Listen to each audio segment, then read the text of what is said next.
Bueno, ahora sí, ¿cómo están chicos? ¿Todo bien? Ahí ya empecé a grabar la clase de repaso. Como les comentaba, sí, tratemos de hacer la misma dinámica que hicimos la última vez que nos vimos, de activar la cámara, de que hablemos y de, bueno, escucharlos, a ver cuáles son las consultas que ustedes tienen. Vamos a ir desglosando algunas cuestiones, cuál es el tema que más les costó, en dónde se sienten un poquito más flojos. Profesor, ¿puedo yo empezar a comentarle algo? Bueno, ustedes tengan en cuenta de que yo soy una persona que piensa en ustedes todo el tiempo. Yo me dormí y pienso en ustedes. Entonces todo lo que tome el profesor Ruiz, yo se lo voy a adelantar. ¿Ok? Yo no quiero que ustedes tengan secreto, quiero que aprueben y que le vaya súper bien. Y lo que ya le adelanto que un tema que va a tomar es recursos. Te escucho, Mónica.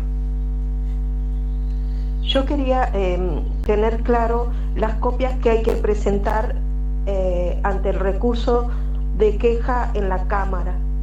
Ok, vamos con eso. ¿Quieren que hablemos de la queja en general o hablamos solamente de esta cuestión particular de Mónica? Vamos a hablar de esta cuestión particular y después ustedes me responden. Mónica, el tema es así. Nosotros tenemos un código procesal que tomó vigencia en el año 1967, ¿sí?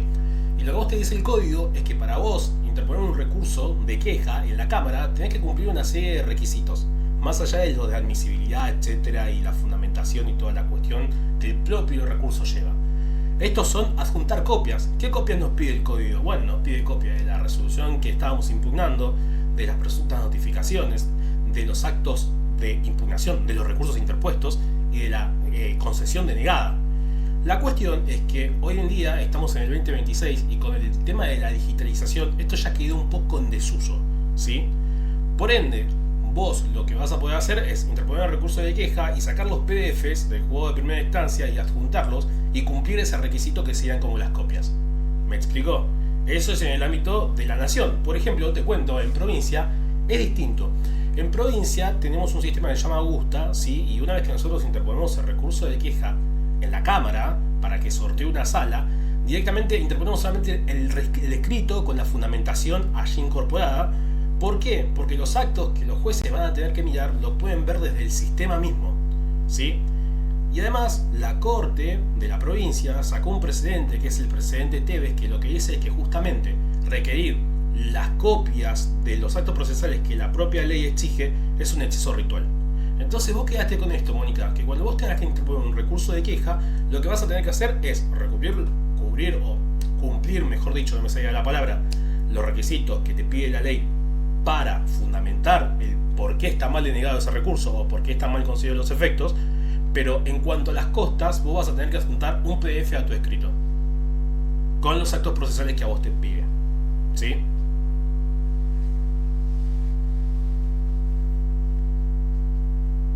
Hablé muy rápido, Mónica. Mónica, te desmayaste. Hablame, decime algo. No, no, sí, Ok, entendí, gracias. buenísimo. Bueno, te escucho. Yo tengo una duda. Santi, dale. Es algo global, pero ¿cuáles serían los temas más importantes de cada unidad? Porque le he preguntado a los anteriores profesores y me responden, por ejemplo, los plazos o el número de cuántos peritos se puede presentar. Quería saber qué es lo que se espera que nosotros sepamos de cada unidad en particular. ¿Viste cuando vos te sentaste el primer día en la facu?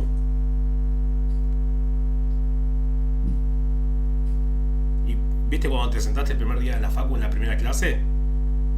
¿Sí? Y el último, todo. Todo, literalmente todo. Y no es un chiste, ¿por qué? Porque justamente el derecho procesal lo que habla son sobre las reglas del proceso. Bueno, de vuelta, retomamos. ¿Dónde me tildé? Mónica me había hablado de medidas cautelares. ¿Hasta dónde me escucharon? Dijiste que resguardan el derecho. Resguardan el derecho. Bueno, justamente lo que hacen las medidas cautelares es un instituto del derecho procesal que lo que, valga la redundancia, resguarda es un derecho. ¿Qué significa esto? Que cuando nosotros vamos y accedemos a la jurisdicción con una pretensión de donde reclamamos un derecho, ese derecho puede correr peligro por el transcurso del tiempo, ¿sí? Se puede ver en un estado de vulnerabilidad. Entonces, para eso están las medidas cautelares, que son accesorias a un proceso principal, ¿sí? Las medidas cautelares lo que a mí me permiten es justamente resguardar ese derecho hasta el dictado de la sentencia definitiva o hasta el plazo que el juez determine. Y para ello tienen requisitos que son esenciales, los cuales ustedes tienen que evaluar, tanto sean abogados o sean jueces. ¿Qué cuáles son? ¿Se acuerdan? ¿Te acordás, Mónica? Así vamos repasando. No, todavía no los vi. ¿Alguno se acuerda?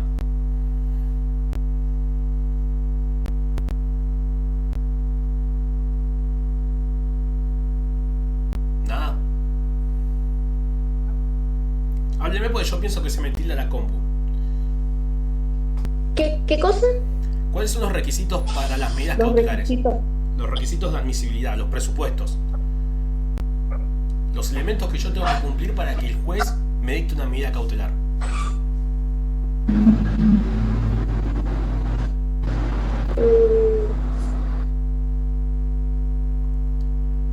Bueno, en principio son 3, ¿sí? Lo que tenemos que tener en cuenta es que para resguardarse de derecho tiene que haber verosimilitud en el derecho.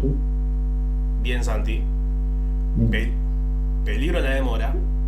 Y tiene que haber una contracautela. ¿Sí?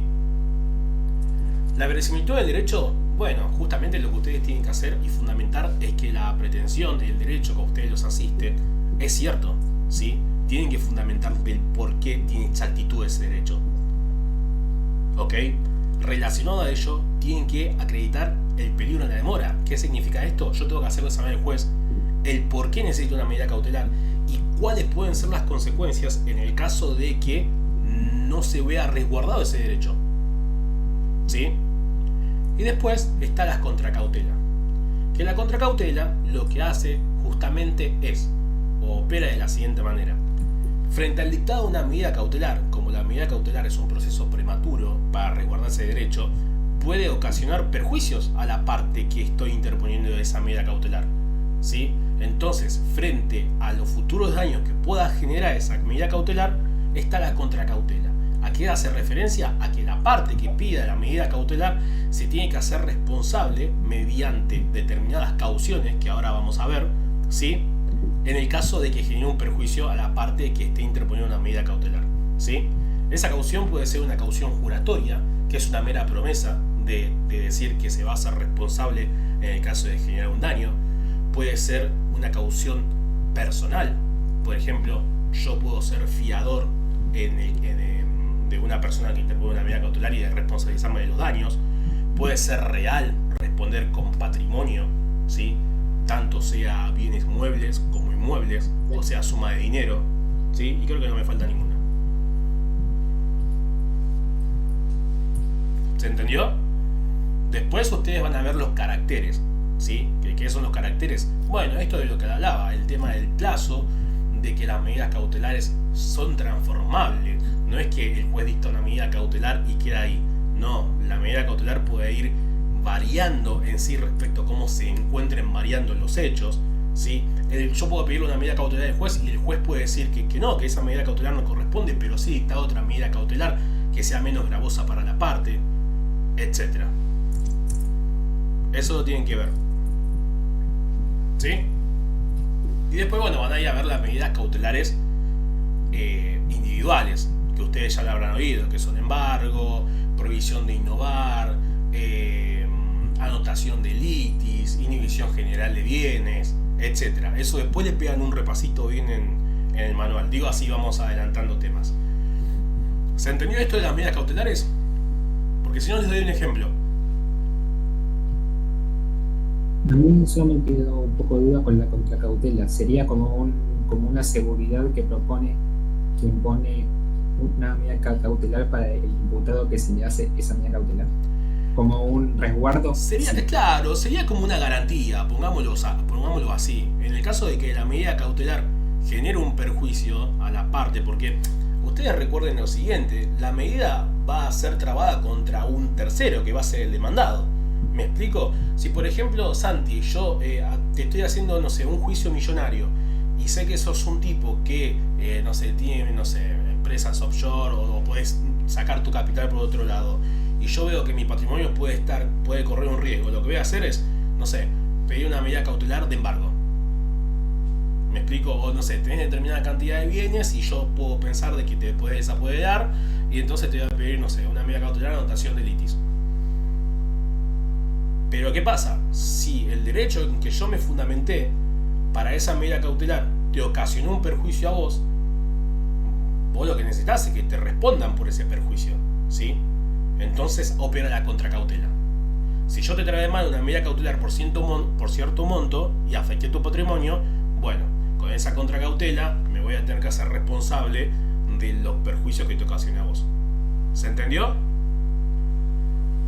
Y ahí ven las distintas cauciones. Que el juez lo va a pedir siempre. Sabri, te veo cara de duda. Profesor, la contracautela responde el autor, ¿no? Y la tiene que presentar el autor. Exacto. El actor, perdón. Exacto. Responde quien solicita la medida cautelar. Responde quien solicita la medida cautelar. Porque quizás todavía no hay actor y demandado. ¿Sí? Pero digamos que sí, que es el actor. Responde el accionante, el quien insta en la acción de medida cautelar. ¿Sí, Mónica? Sí, debe, aparte de la cautela, también se exige la contracautela, ¿no es cierto? No. Son dos cosas diferentes. Me equivoqué. ¿Sí? No pasa nada, es que este es el espacio, despreocupate. Una cosa son las medidas cautelares, ¿sí? Que son procesos cautelares. Que lo que te está diciendo la palabra cautelar es proteger, ¿sí? Nosotros ya vimos la definición de medidas cautelares. Vimos una definición de un concepto que es genérico, ¿ok? La contracautela es el nombre del concepto que la ley da para justamente hacer referencia a que quien inste esa cautelar, en el caso de generar perjuicios a la persona a quien se le traba la medida, responde con, y ahí puedes mencionar los que yo dije. Puede ser con una caución juratoria, que responde por los daños con una caución juratoria, que es una mera promesa ante el juez, de decirle, señor juez, yo me hago responsable. Puede ser una caución personal, ¿sí? Yo ahí mencioné la fianza, o puede ser una caución real, deposito una suma de dinero. Por ejemplo, pongo la casa mía como garantía en el caso de que genere un perjuicio a la persona a quien trago la medida cautelar. ¿Me explico, Mónica? Son conceptos diferentes. Sí. ¿Sí? ¿Se entendió? Perfecto. Los escucho. Yo tengo una pregunta que, o sea, es como un concepto re básico, pero la verdad que no lo entiendo. Te pregunto porque, se me da por apagar el celo, porque lo tengo enchufado, pero como el cargador es una porquería, igual se me gasta la batería. Bueno, y sobre resoluciones judiciales. Esto como de, no sé, todo lo que dictan los jueces como providencia, sin, no sé, es lo más básico y no lo entiendo. Y le pregunté hasta el chat, pero no entiendo. Este chat. No, despreocupate. Hasta el chat GPT, Notebook LM, Google. No entiendo, como que no me entra el concepto. Acá encontraste la solución, Vicky. Despreocupate. Antes que nada, no te me frustres, ¿sí? Eso es lo más importante, porque cuando uno se frustra es más complicado. ¿Ustedes se acuerdan que durante todo el cuatrimestre lo que estuvimos hablando es de un proceso judicial? ¿Sí? Y el proceso judicial, cuando vieron acción, jurisdicción y competencia, la primera clase, dijimos que hay el proceso y está el procedimiento, y que el procedimiento se constituye por actos procesales, ¿sí? ¿Que quiénes pueden hacer actos procesales? Las partes y el juez, ¿sí? Las partes, los actos procesales, justamente van a hacer sus peticiones, y el juez va a dictar resoluciones. Resoluciones que se dividen en 3. Algunos autores dicen 4, pero vamos a dejarlo en 3, ¿sí? No importa. Okay. ¿Cuáles son estas 3? Tenemos las providencias simples, ¿sí? Las sentencias interlocutorias y las sentencias definitivas. La cuarta que dicen los autores son las sentencias interlocutorias homologatorias, pero para mí, sí, no importa, no me voy a meter ahí. ¿Ok? Tenemos esas 3. Providencia simple, sentencia interlocutoria, sentencia definitiva. Las providencias simples, justamente el mismo término te lo está diciendo, son aquellas providencias meramente administrativas del proceso, ¿sí? ¿Pero qué significa providencia? Providencia es un acto procesal, es una resolución. Las tres son resoluciones. Las tres. Las tres son resoluciones judiciales. Esto es importante igual que lo tengas claro, porque después cuando veas recursos, ahí tenés que evaluar a partir de qué tipo de resolución vas a instalar el recurso. Claro. ¿Sí? Pero los tres son resoluciones. Lo que pasa es que se clasifica, por así decirlo, por su complejidad. Por eso yo te decía, vamos a ver cada una de ellas para que vos notes la diferencia, ¿sí? La providencia simple resuelve meramente cuestiones administrativas del proceso, ¿sí? Por ejemplo, téngase presente, hágase saber, agrégese, téngase por acreditado la documentación adjuntada, lo que sea. Eso es una providencia simple. En cambio, cuando estamos hablando de una sentencia interlocutoria, ya ahí cambia la cuestión. ¿Por qué? Porque frente a una petición, y en el caso de que el juez deba dar traslado a la otra parte, ahí se hace una incidencia, ¿sí? ¿A qué me refiero con una incidencia? Nace un conflicto dentro del procedimiento. Y cuando el juez sustancia esa petición, lo que va a tener que hacer es dictar una sentencia interlocutoria. ¿Cuál es la característica de esta sentencia interlocutoria? No, es que ahí ya no entendí, espera. Pero ¿por qué? O sea, le tiene que correr notificación de qué. Vamos a partes. Nosotros hablamos del principio, ¿sí? Hablamos de los principios de la contradicción y la bilateralidad, ¿sí? Vos tenés que tener en cuenta de que en un proceso judicial siempre tenemos a las partes. Y estas partes, dentro de sus peticiones, en algún momento pueden chocar. Sí. Eso se puede denominar como una incidencia, ¿sí? Como un conflicto dentro del mismo proceso que estamos transitando hasta llegar hasta la sentencia definitiva, ¿sí? Entonces, frente a una petición, el juez puede darle traslado a la contraparte, porque el juez puede considerar, a ver, tengo que garantizar el derecho de defensa de la otra parte y tengo que ver cuál es su posición a fin de resolver. Y si esa petición se sustanció, se dio traslado, ¿sí? Tuvieron conocimiento de los dos, el juez, cuando deba adoptar una resolución de esa incidencia, de ese conflicto, lo que va a tener que hacer es dictar una sentencia interlocutoria. ¿Me explico? Y ahí lo que vos tenés que tener en cuenta es que la sentencia interlocutoria es una resolución en donde el juez va a tener que fundamentar el porqué de su resolución. Ya deja de ser una providencia simple, ya está resolviendo una incidencia dentro del proceso, un conflicto dentro del proceso. ¿Ok? Ok, sí. Lo que vas a ver de estas resoluciones es justamente autos y vistos, va a fundamentar el por qué resuelve y después va a poner resuelvo tal cuestión.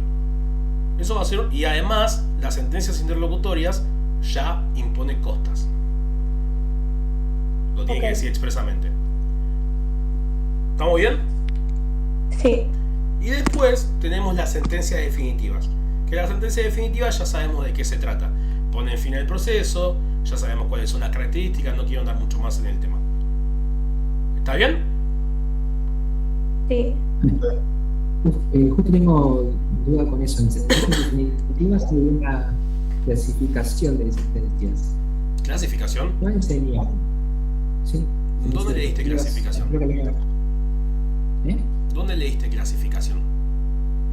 Quizás, Santi, perdón, quizás te estás confundiendo con esto. Cuando vos leíste o estudiaste recurso de apelación, te dice que la concesión libre es solamente contra las sentencias definitivas en procesos ordinarios. ¿Puede ser?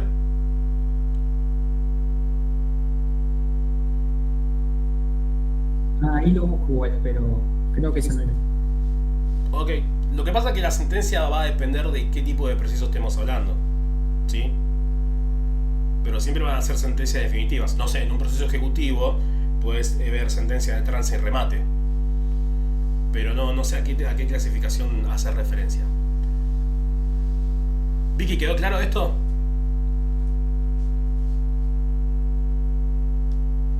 Sí, eso sí. ¿Segura? Aclaro eso porque mirá que esta es la tengo oportunidad. dudas, pero... Esta es la oportunidad. Tengo también dudas con... Igual aguántame. caracteres generales Aguantame, que esto es tienen que importante. tener los recursos. Perdón, esto es importante, insisto, y ahora te dejo continuar.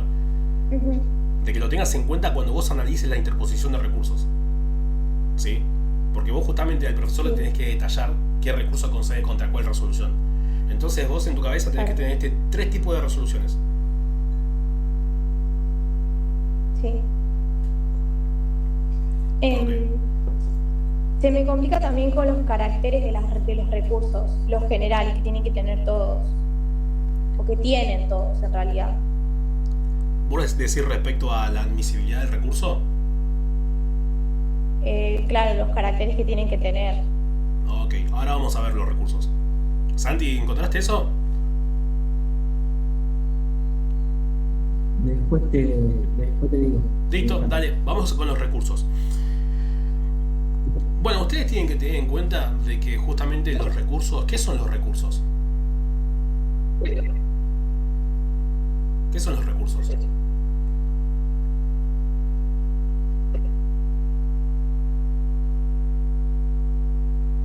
¿Me tildé yo? No. ¿Qué son los recursos? Creo que en las resoluciones judiciales también que se puede, o acciones de las partes que se pueden poner ante resoluciones judiciales para poder cuestionarlas, ¿no? Los recursos son actos de impugnación, que justamente, sumado a lo que dice Santi, lo que hace es cuestionar una resolución de un juez, el cual me causa un agravio. ¿Ok? Entonces, para pasarlo en claro, en el caso de que el juez dicte una resolución, ¿sí? El juez de primera instancia dicte una resolución, yo lo que puedo hacer es cuestionarlo. ¿Para qué? Para que ese mismo juez vea el recurso o para que un juez superior lo revise. ¿Ok? Y ahí lo que ustedes tienen que tener en cuenta es cuáles son los distintos recursos. ¿Sí? ¿Se acuerdan cuáles son los distintos recursos? ¿Tienen duda en alguno?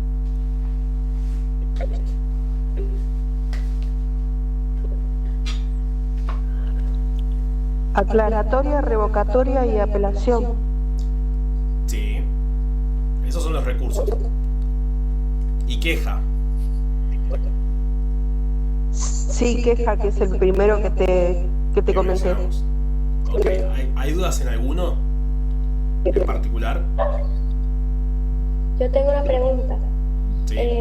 porque nos han dicho que obviamente no puedo meter todos los recursos a la vez, que tengo que escoger uno, pero hay veces que puedo colocar uno como en subsidio por si no se me da uno. Había unas oportunidades en las que podía interponer un recurso en subsidio. ¿Cuáles eran Sí. esas oportunidades? El recurso de apelación en subsidio. Recurso de revocatoria con apelación en subsidio. Ok. Nada más con la revocatoria. Nada más con el de revocatoria. Capaz que vos lees a algún autor que te lo dice como reposición, pero es lo mismo. Y el plazo para interponer ese recurso es de 3 días. ¿Ok? El recurso de revocatoria es un recurso de única instancia. ¿Qué significa esto? Que cuando yo interpongo ese recurso, el que va a resolver va a ser el mismo juez que dictó la resolución. ¿Ok? Pero, como justamente el legislador buscó garantizar la doble instancia y de que esa impugnación sea revisable por la Cámara, lo que hace es crear esta figura, el recurso de revocatoria con apelación en subsidio. ¿Sí? El recurso de apelación tiene 5 días y como opera dentro del proceso civil el principio de preclusión, lo que yo tengo que hacer es justamente interponer el recurso de revocatoria, fundamentar mi recurso, ¿sí? E interponer el recurso de apelación en subsidio del mismo acto. ¿Por qué? Ustedes dirán, ¿cuál es el sentido de esto? El sentido de esto es que cuando yo interpongo el recurso de revocatoria, imagínense de que pasa el tiempo y no llego a interponer el recurso de apelación. Y por eso opera la preclusión como les mencioné. Entonces, en el caso del que el juez de primera instancia, el recurso de revocatoria, me diga no porque se encuentra ajustada de derecho, lo que tiene que hacer es concederme ese recurso. ¿Para qué? Para que la Cámara vea y resuelva sobre esa cuestión que yo impugné. ¿Se entendió?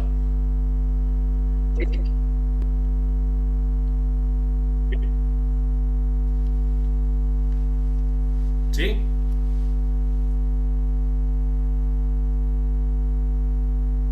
No sé quién me había preguntado.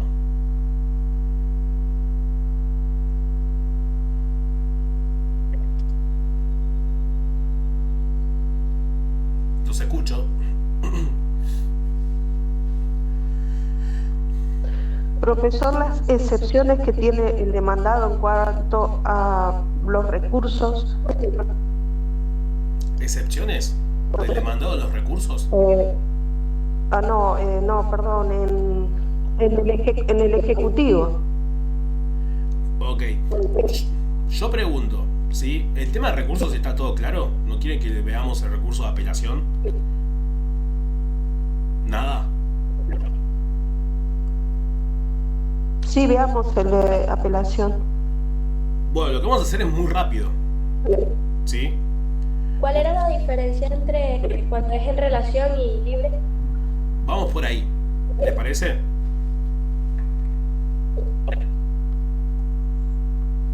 Ustedes cuando tengan el recurso de apelación en su mente tienen que saber que procede contra 3 tipos de resoluciones. ¿Sí? ¿Que cuáles son?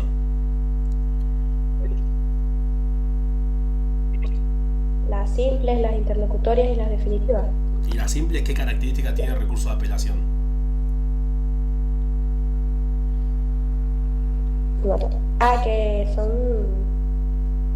solo en relación. No va por ahí. Que justamente de causado un gravamen irreparable. Ok.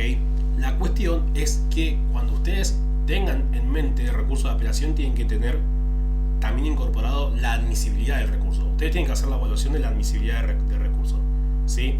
Tienen que ver, no sé, hago un repaso así, lo menciono por arriba para no andar mucho en el tema. La legitimación, el interés, el plazo. ¿Eso lo vieron? Estimo que sí. Cuando ustedes hablen de recurso de apelación o lo estudien, ustedes los tienen que estructurar de la siguiente manera. ¿Sí? El recurso de apelación se estructura por la forma, por los efectos y por el trámite. ¿Ok? Formas hay 2. Una va a ser restrictiva, que es aquellas apelaciones concedidas en relación, que es el principio general. Y otra va a ser aquellas concesiones libres, que solamente van a operar contra las sentencias definitivas que causen un gravamen irreparable. Perdón, contra sentencias definitivas en procesos ordinarios. ¿Ok? Esta va a ser la amplia. ¿Por qué? Porque justamente el artículo 260 del Código lo que nos permite es realizar una serie de actividades en la Cámara. ¿Ok? Lo dejo hasta ahí. Después tenemos los efectos, que son devolutivo y no devolutivo, o suspensivo. ¿Sí? Los efectos es respecto a los efectos que causa la resolución que estoy impugnando. ¿Ok? El principio general es que va a ser suspensivo todas las resoluciones, hasta tanto la Cámara resuelva. ¿Sí? Después, aquellos que son devolutivos hace referencia a que esos efectos continúan ejerciendo pese a que... Perdón, te interrumpo. Sí. Un segundo importante. Esto está siendo grabado y ¿a dónde lo van a dejar? Porque se me está por apagar el celu y me preocupa no poder volver Lo vamos a conectar. grabar, lo voy a dejar en el campus, despreocupate.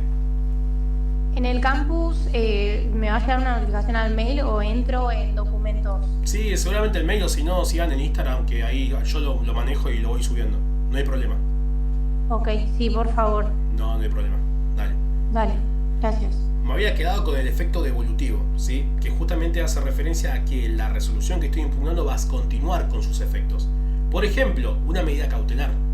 Por ejemplo, alimentos. Imagínense de que yo interpongo un recurso de apelación contra una sentencia que determina alimentos, digamos contra una sentencia interlocutoria que determina alimentos provisorios, ¿sí? ¿Qué pasa si yo suspendo los efectos de esa resolución? El niño queda sin comer. Entonces lo que justamente busca la ley es que en determinados supuestos se garantice esta cuestión sin perjuicio de que la Cámara resuelva. ¿Ok? Y después ustedes tienen que tener en cuenta el trámite. Que el trámite puede ser inmediato o puede ser diferido. El principio general es que va a ser inmediato, ¿sí? O sea que cuando ustedes interpongan el recurso de apelación, lo que van a tener que hacer es fundamentarlo. Pero en el caso de que sea diferido, ¿sí? Lo van a tener que fundamentar en otra oportunidad, lo cual determina la ley. Por ejemplo, las costas. Si yo impugno las costas, lo voy a tener que fundamentar en otro estadio procesal, que justamente va a ser la oportunidad del artículo 260 en la Cámara. ¿Ok? Esa es la estructura que ustedes tienen que tener de recurso de apelación. Y lo que va a hacer el profesor es justamente preguntarle cómo es el trámite en cada una de las instancias.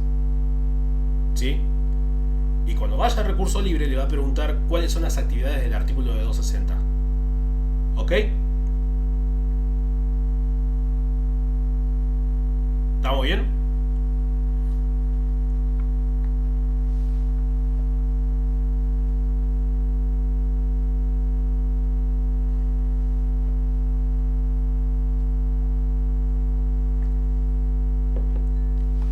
El silencio no sé si dice que están bien. Quieren morir, no pasa nada, les va a ir bien. A mí me quedó... Sí, Santi. A mí justo me quedó una duda sobre los modos de determinación del proceso, los modos anormales de determinación del proceso en la caducidad de instancia. Ok. Igual, de recursos ya no hablamos más.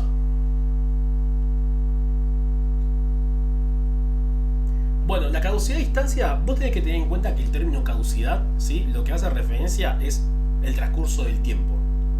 ¿Ok? Y como opera en nuestro procedimiento, el principio dispositivo, justamente las partes son las que tienen que instar y llevar determinados actos procesales a fin de llegar a cabo hasta el dictado de la sentencia en definitiva. ¿Sí? En el caso de que la parte accionante, la parte actora, no impulse el proceso, si se cumple determinado plazo de ley, dependiendo cuál es el tipo de proceso en el que estemos parados, lo que puede hacer la parte contraria es imputar la caducidad de instancia. ¿Sí? ¿A qué hace referencia la caducidad de instancia? De que justamente lo que yo voy a perder es la instancia, es ese proceso. ¿Sí? Cae, se terminó el juicio. Sin perjuicio de ello, tenemos que tener presente el plazo de operación de la prescripción. ¿Por qué? Porque en el caso de que si mi pretensión no está prescripta, puedo volver a iniciar el juicio y ese proceso que quedó como caduco, ¿sí?, lo puedo ofrecer como prueba. Pero si me operó la caducidad de instancia, cayó. Esto es importante porque justamente quizás en un estadio procesal, no diría super mega avanzado, pero sí en un estadio de ya bastante tiempo de desarrollo de actos procesales, ¿sí?, recaer en caducidad de instancia es algo complicado. No solamente porque como vos tenemos responsabilidad profesional, sino que perdimos quizás 2 o 3 años de proceso por no haber activado el procedimiento como corresponde. ¿Sí?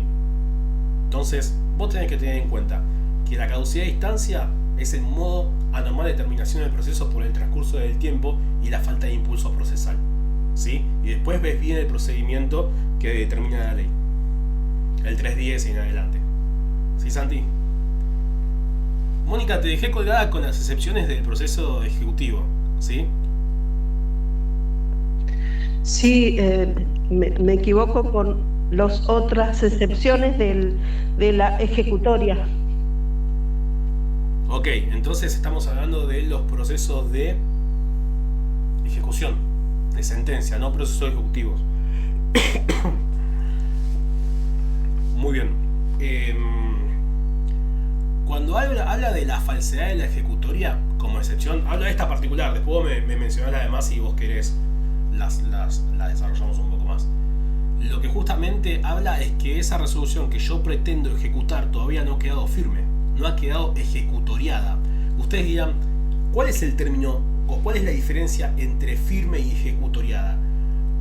Bueno, en realidad tiene una similitud. Cuando hace referencia a ejecutoriada es que la resolución que pretendo ejecutar ha sido impugnada con un recurso y la Cámara lo ha resuelto, ¿sí? Ha determinado esa resolución como cosa juzgada, ¿ok?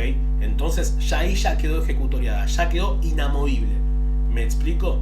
Entonces, como yo tengo que, para iniciar un proceso de ejecución de sentencia, tener esa resolución firme, ¿sí?, que ya no la puedo impugnar, en el caso de que yo sea la parte contraria en un proceso de ejecución de sentencia, y vea que no esté ejecutoriada, lo que puedo hacer es decir, no, mire señor juez, no procede la ejecución porque todavía esa resolución no ha sido ejecutoriada. ¿Por qué? Porque la resolución quizás me está interponiendo o me está disponiendo una obligación y yo la quiero cumplir. ¿Me explico, Mónica?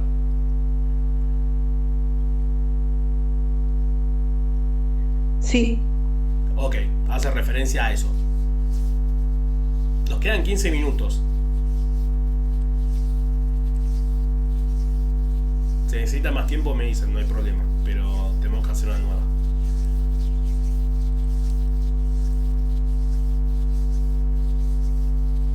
¿Estamos bien?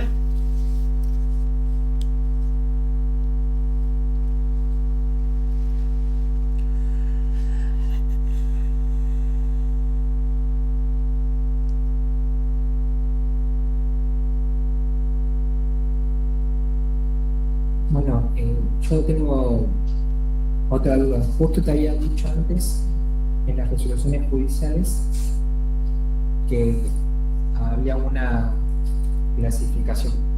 Ujú.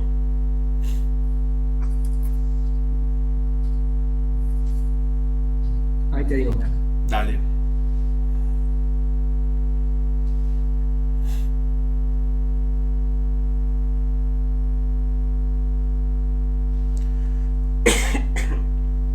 Porque yo la clasificación la hice por providencias simples, interlocutorias y definitivas.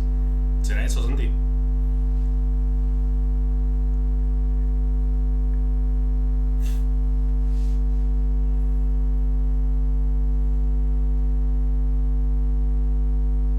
Creo que eran sentencias declarativas, constitutivas, de condena. Claro, determinativas. está bien, pero está muy bien lo que vos haces referencia, pero eso va a ser lo que determina el contenido de la resolución. ¿Me explico? Por ejemplo, una sentencia de condena, yo te condeno que me abones 10 millones de pesos por el accidente de tránsito. Una sentencia Sí. declarativa, por ejemplo, una rectificación, una partida. Está bien esa subclasificación, pero yo lo que hice fue la clasificación de las resoluciones en sí. Eso ya es teniendo en cuenta el tipo de resolución definitiva. ¿Tenés alguna duda en Sí. alguna particular de esas? Porque son claras.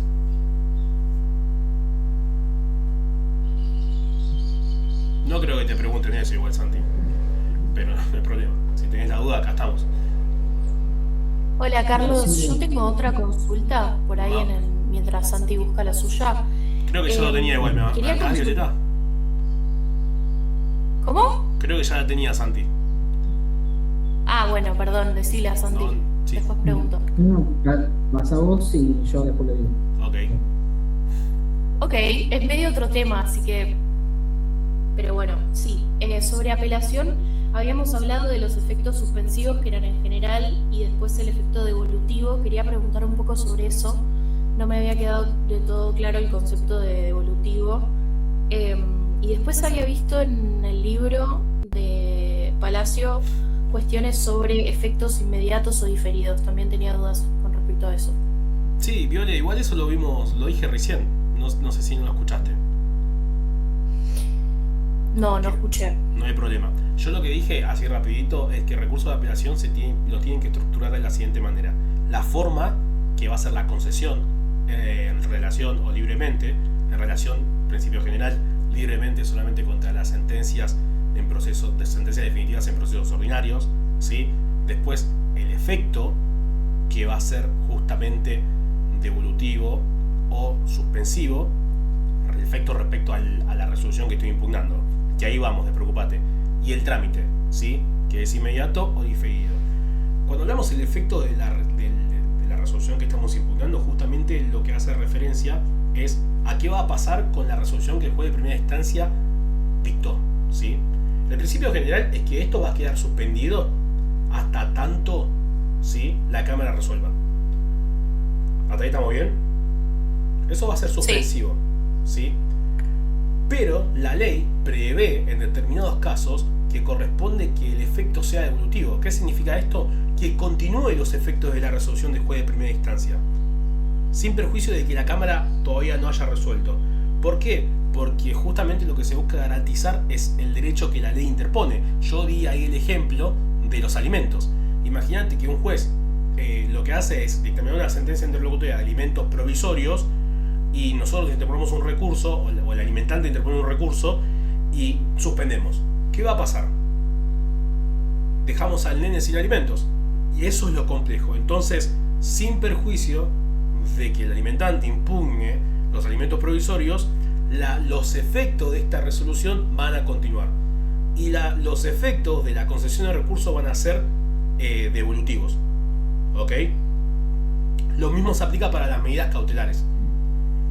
Ok. Cuando estamos hablando del trámite, el trámite que es inmediato justamente hace referencia a la fundamentación. En el caso de que el recurso sea en relación, ¿sí? Una vez que el juez lo conceda, lo que va a hacer es citarte el 246 para que en el término de 5 días vos presentes tu memorial. ¿Ok? Eso es el principio general. Estoy hablando de la apelación en relación. Si fuera libremente, el trámite lo haría en la Cámara. Pero, en casos particulares que también determina la ley, la fundamentación de ese recurso se va a diferir para otro estadio procesal. Yo lo que hice referencia fue a la impugnación de costas. Imagínate que el legislador pensó lo siguiente: si el proceso, cada acto procesal o cada resolución determina costas, imagínate que las partes todo el tiempo estén impugnando las costas, tienen que elevarse, bajar, no terminaríamos más. Entonces lo que hace la ley es, bueno, ante cada resolución que se cuestionen las costas impuestas, lo que el juez debe hacer es concederlo con efecto diferido, ¿sí? Solamente lo concede y lo deja en stand-by. Y la oportunidad para fundamentarlo va a ser el artículo 260. ¿Qué significa esto? Perdón si le estoy mareando, estoy tratando de ser lo más resumido posible. Que cuando se me concede, Se entiende. Perfecto. Que cuando se me concede el recurso libremente, ¿sí? Y yo esté en el plazo de 10 días para expresar agravios, dentro del plazo de 5 días, por la actividad que me determina el artículo 260, voy a fundamentar esas apelaciones que han sido con trámite diferido, ¿sí? Si no lo apelo acá, Perfecto. perdí. Bien. Ok. Genial, gracias. No, por favor. Santi. Al final cambié mi pregunta. No hay problema. Como ya queda poco tiempo, quería preguntarte si podés decir algo rápido sobre los procesos de ejecución de sentencia y el juicio ejecutivo. Solo algo en lo general nada más. A ver, es difícil en lo general porque es una clase directamente. Si no hay una pregunta particular, lo que yo haría es que ustedes tengan en cuenta de que son procesos de ejecución ambos, pero la diferencia de una con la otra es que justamente una opera para resoluciones judiciales que pueden interponer distintos tipos de obligaciones, de hacer, no hacer, la suma de dinero, etc.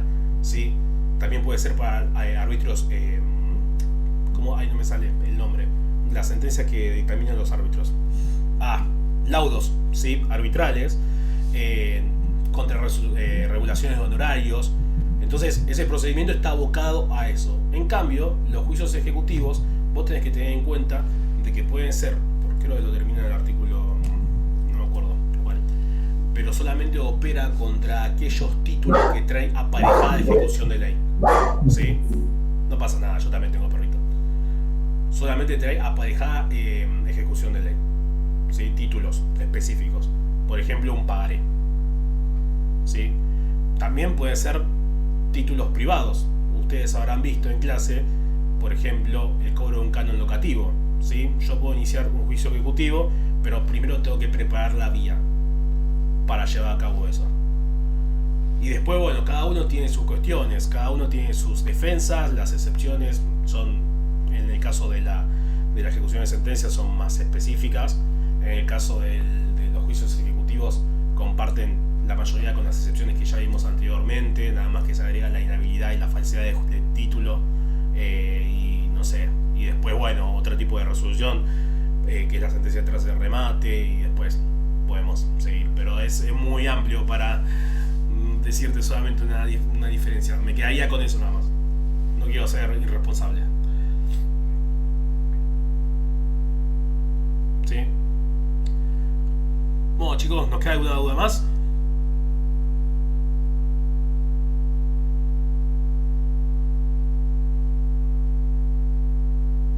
No, creo que no.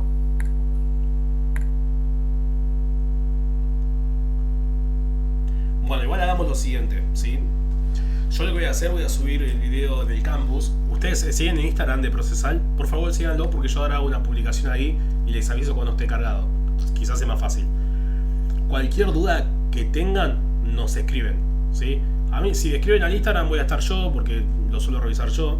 O si no, a cualquier de los mails de los profesores, ¿sí? Y después quédense tranquilos que les va a ir súper bien. El doctor Ruiz me habla cosas buenas de ustedes. Así que yo estoy contento. Norberto también. ¿O no, Norberto? Por supuesto. Le va a ir muy bien. Les va a ir muy bien. ¿Sí? Bueno, muchísimas gracias. No, por favor.